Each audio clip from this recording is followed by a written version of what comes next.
ನಮಸ್ತೆ, ನಾನಿವತ್ತು ಟೊಮೆಟೊ ರಸಂ ಮಾಡ್ತಾ ಇದ್ದೀನಿ. ಅದಕ್ಕೆ ಬೇಕಾಗಿರುವ ಸಾಮಗ್ರಿಗಳು: ಟೊಮೆಟೊ, ಮಸಾಲೆಗೆ ನಾನು ಧನಿಯಾ, ಮೆಣಸಿನಕಾಳು, ಜೀರಿಗೆ, ಬೆಳ್ಳುಳ್ಳಿ, ಹಸಿ ಶುಂಠಿನ ತಗೊಂಡಿದ್ದೀನಿ.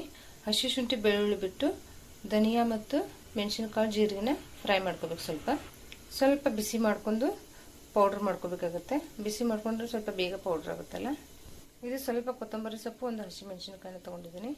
ಜೀರಿಗೆ, ಒಗ್ಗರಣೆಗೆ ಜೀರಿಗೆ ತಗೊಂಡಿದ್ದೀನಿ. ಆಲ್ರೆಡಿ ನಾನು ಜೀರಿಗೆ ಕೂಡ ಹಾಕ್ತಾ ಇದ್ದೀನಿ.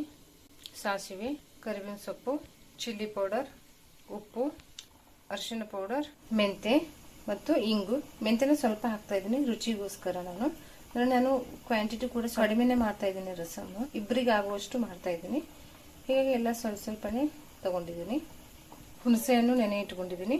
ಈಗ ಹುಣಸೆಹಣ್ಣು ಎಲ್ಲ ನೆನೆದಿದೆಯಲ್ಲ, ಸ್ವಲ್ಪ ಈ ರೀತಿ ಕಿಮ್ಚ್ಕೊಂಡ್ಬಿಡ್ತೀನಿ. ಇದನ್ನು ರಸ ಅಷ್ಟೇ ಹಾಕೋಬೇಕು, ಸೋಸ್ಕೊಂಡ್ಬಿಡಿ ಇದನ್ನು. ಆಮೇಲೆ ಟೊಮೆಟೊ ಕುದಿಸ್ಕೊಂಡಿರ್ತೀವಲ್ಲ, ಆ ನೀರಲ್ಲಿ ಹಾಕೊಂಡ್ಬಿಡೋಣ. ಮೊದಲಿಗೆ ಕುಕ್ಕರ್ಗೆ ಟೊಮೆಟೊ ಹಾಕೊಂಡ್ಬಿಡೋಣ. ಇದನ್ನು ಟೊಮೆಟೊನ ಕುದಿಸ್ಕೋಬೇಕು. ನೀರು ಹಾಕೊಂಡ್ಬಿಡ್ತೀನಿ. ಇದನ್ನು ಚೆನ್ನಾಗಿ ಕುದಿಸ್ಕೊಂಡ್ಬಿಡಿ. ಇದು ಚೆನ್ನಾಗಿ ಕುದಿಬೇಕು, ಮೆತ್ತಗಾಗಬೇಕು ಟೊಮೆಟೊ. ಇಲ್ಲಾಂದ್ರೆ ನೀವು ಒಂದು 2 ಸೀಟಿ ಮಾಡ್ಕೊಂಡ್ರು ಕೂಡ ನಡೆಯುತ್ತೆ. ನಾನು ಸಣ್ಣಗೆ ಕಟ್ ಮಾಡ್ಕೊಂಡಿದ್ದೀನಲ್ಲ, ಬೇಗ ಕುದಿಬಿಡುತ್ತೆ.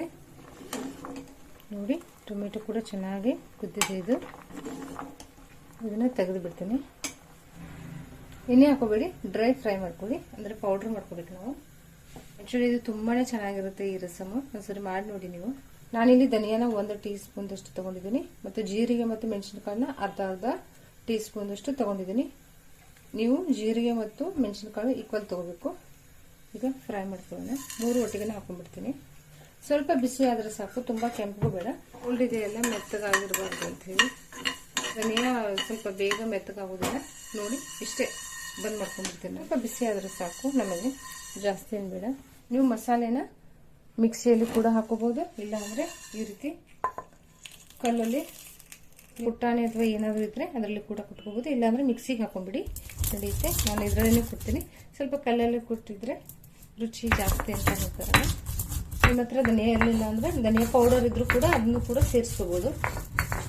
ಈ ರೀತಿ ನೀವು ಮಾಡಿಟ್ಕೊಂಡು ಕೂಡ ನಡೆಯುತ್ತೆ.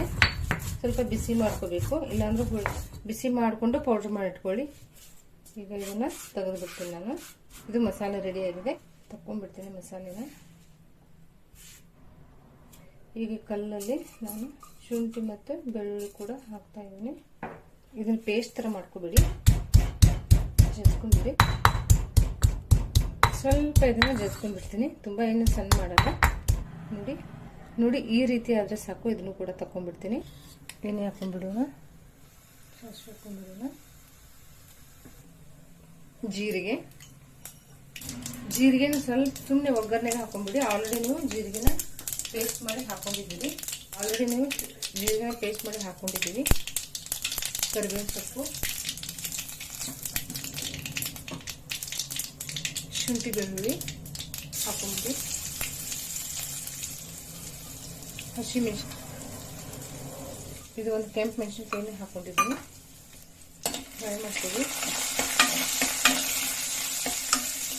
ಫ್ರೈ ಮಾಡ್ಕೊಳ್ಳಿ. ಶುಂಠಿ ಬೆಳ್ಳುಳ್ಳಿ ಹಸಿ ವಾಸನೆ ಹೋಗಬೇಕು.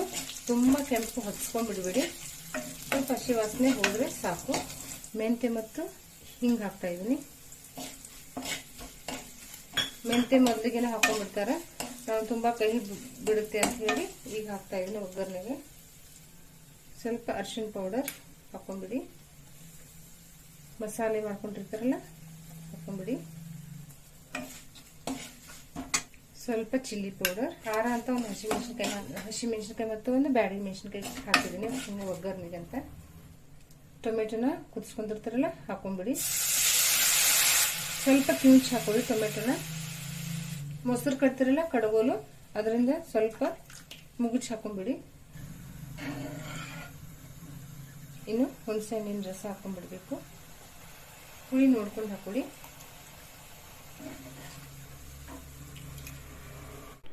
ರುಚಿಗೆ ತಕ್ಕಷ್ಟು ಉಪ್ಪು ಹಾಕೊಂಡ್ಬಿಡಿ. ಎಲ್ಲ ಹಾಕಿದ್ದಾಯ್ತು ಮಸಾಲೆ ಎಲ್ಲ. ಈಗ ಚೆನ್ನಾಗಿ ಕುದಿಬೇಕು.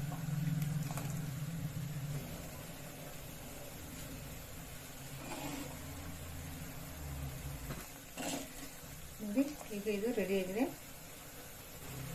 ಆಲ್ರೆಡಿ ನಾವು ಟೊಮೆಟೊನ ಕುದಿಸ್ಕೊಂಡಿರ್ತೀವಲ್ಲ, ಜಾಸ್ತಿ ಹೊತ್ತೇನು ಕುದಿಸೋದು, ಮಸಾಲೆ ಜೊತೆ ಕುದ್ರೆ ಸಾಕು. ಈಗ ಕೊತ್ತಂಬರಿ ಸೊಪ್ಪು ಹಾಕೊಂಡ್ಬಿಡಿ. ಸ್ಟವ್ ಬಂದ್ ಮಾಡ್ಕೊಂಡ್ಬಿಡ್ತೀನಿ. ಈಗ ಇದು ರೆಡಿಯಾಗಿದೆ ನೋಡಿ. ಈಗ ಟೊಮೆಟೊ ರಸಮ್ ರೆಡಿಯಾಗಿದೆ. ತುಂಬಾ ಚೆನ್ನಾಗಿರುತ್ತೆ. ಟ್ರೈ ಮಾಡಿ. ಬಿಸಿ ಅನ್ನ ತುಪ್ಪ ಜೊತೆ ಪಾಪಡ್ ಜೊತೆ ತುಂಬಾ ಚೆನ್ನಾಗಿರುತ್ತೆ. ಒಂದ್ಸರಿ ಮಾಡಿ ನೋಡಿ.